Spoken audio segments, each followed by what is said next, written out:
So what do you think of the fact that Agriculture Minister Charlie McConalogue has given substantial funding in foreign aid to rebuild farms in Ukraine at a time when Irish farming is struggling quite a bit? I think, Ben, that whenever it comes to providing for other nations, Charlie's pockets are never deep enough. But when we want something, he can't seem to find where his pockets are.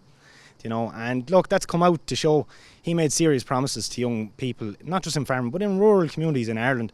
He made serious promises with the CAP, and he's failed to show up with them, and he needs to come and answer for that. Why, that he made all these promises at talks up and down the country. He promised, not just, as I said, young farmers, but he promised people in rural communities that he was going to be able to do things with the CAP regards planning, regards farming, stuff like that.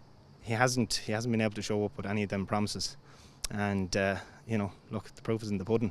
He can't be trusted, and he's not representing farming like he likes to claim that he is. He's just interested in supporting Europe and whatever ideals come with that in shutting down farming and rural Ireland. Specifically, when you talk about the CAP promises for the people at home, would you be able to give an example of one that he committed to that he's fallen short on? Look, I suppose there's 8 real key points that I think will be addressed in the near future by young people in this country. But look, in particular, if you're a young person and your parents wanted to gift you, be it a site, unless you're going taking over the farm, unless you live within 5 kilometres of that home, chances are you won't get planning permission.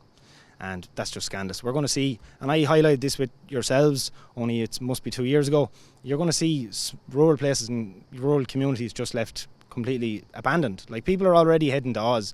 Since January this year, the amount of young people who have just decided to get tickets and go, because there's nothing ready for them here anymore. The cost of living is too high, and there's not enough kind of structure there to make a life anymore. We've seen a lot of kind of scandals blow up in the press in the last couple of months where government ministers are getting caught out on planning forms, and it's turning out that they didn't apply to build a certain shed on their land and things of this nature in the right way. Do you think that shows that some of these rules and regulations are just too strict, that even politicians aren't really able to follow them?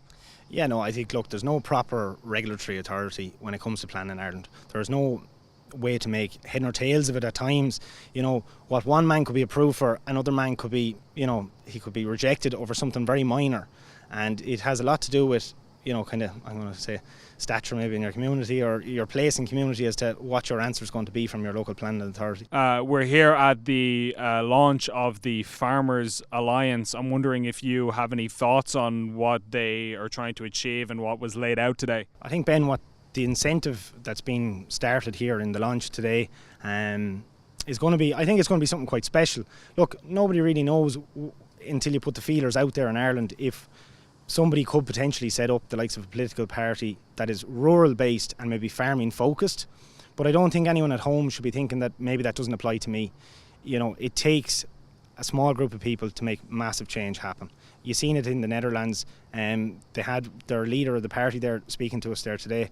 I think, look, I came here today with an open mind, and I think you can see there's a lot of wanting people there. There's people from all kinds of backgrounds, so I think that something good could definitely come over. As a young farmer yourself, would you support something like the proposal by TDs Matty McGrath and Michael Collins and I believe Richard Donoghue as well, these rural independent TDs who are saying that they want to start some kind of Dutch farmers style political party here in this country? Does that sound like the kind of thing that you would get behind as a young farmer yourself? Yeah, I seen them speak in, actually it was your interview during the week, and I think absolutely, I think there's people out there who are willing to stand up and probably join something like that.